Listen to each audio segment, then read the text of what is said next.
Okay, hey, welcome back to my vlog. It's been a little while. You might have noticed that I do not look the way I normally look. That's because on Wednesday night we're celebrating the holiday of Purim, and it's common to dress up in masquerade. And as a Jewish vlog, I felt it was appropriate to do my work today in this guise. Okay, so before I really get started, though, I want everybody to consider just one question as I go, and how do you define God? Okay, we're going to come back to that. This week's reading was about fractals, which when most people hear that word, they either have no idea what they are or they know to be scared because it's pretty crazy math. And fractals is actually short for fractionals, and it talks about the stuff that's sort of not quite one thing, not quite the other thing, and they somehow have to, but they still need a definition. Now really, what fractals is all about is it's about putting the infinite into a box. Okay, so infinite into a box, into a finite space, which when most people hear confine infinity, they're like, what? How do you confine infinity? It's infinity. But so that's what fractals meant. But fractals is like a case of where where infinity is confined. Okay, so let's talk for a second about what we really mean by this. So imagine that you have a heart, okay? And inside the heart there are littler hearts that are together make the big heart. And inside each little heart there's littler hearts that make that one, that then make the big one. And so on and so forth. In infinity, it's always hearts. No matter where you look, how big or how small, no matter what scope, no matter what dimension it's hearts, okay? It's more common to use boxes, but I went for the hearts because I really like hearts and I feel the love tonight. So, how can, everybody must be thinking, like, as it gets smaller and smaller, it must at some point stop. It has to stop, right? But that's just it. It doesn't. It's no matter what level you're looking at, it's the exact same thing. You can have, if you're looking at the big picture, you say one big heart. If you're looking at the littler picture, you've got a littler heart and a littler heart and a littler heart. And it just keeps going and going and going until my fingers can't even move because they're smaller than my fingers.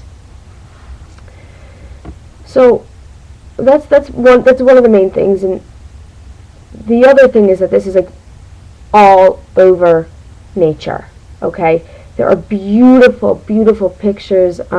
Just Google fractals images, and you'll see these beautiful, beautiful images of just incredible art that are composed of fractals.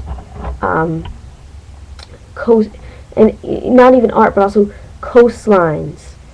The bigger, they look solid, but then as you get closer, you see, oh, actually, you know what? That's not quite the same thing. It's not smooth. It's not smooth. It's not straight. That's the thing. Fractals are everything except smooth.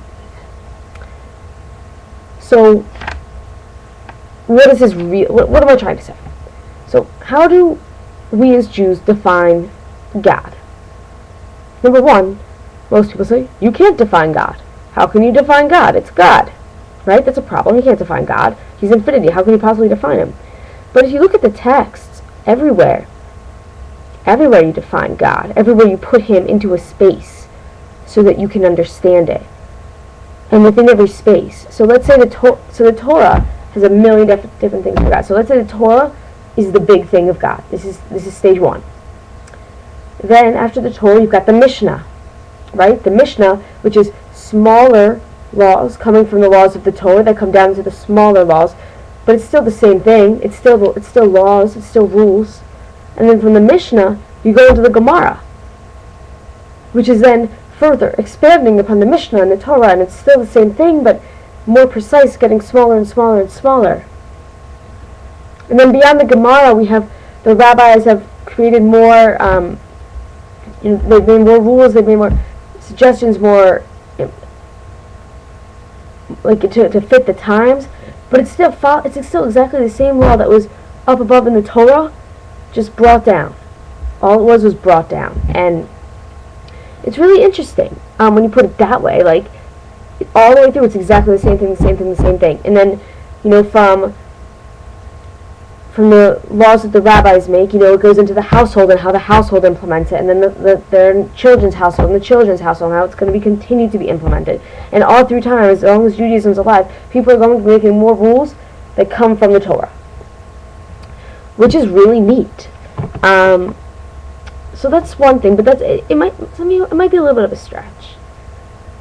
But at the same time, like, it's really key that the littlest law that you have to, separate dishes for milk and meat, that little law, that comes from the Torah.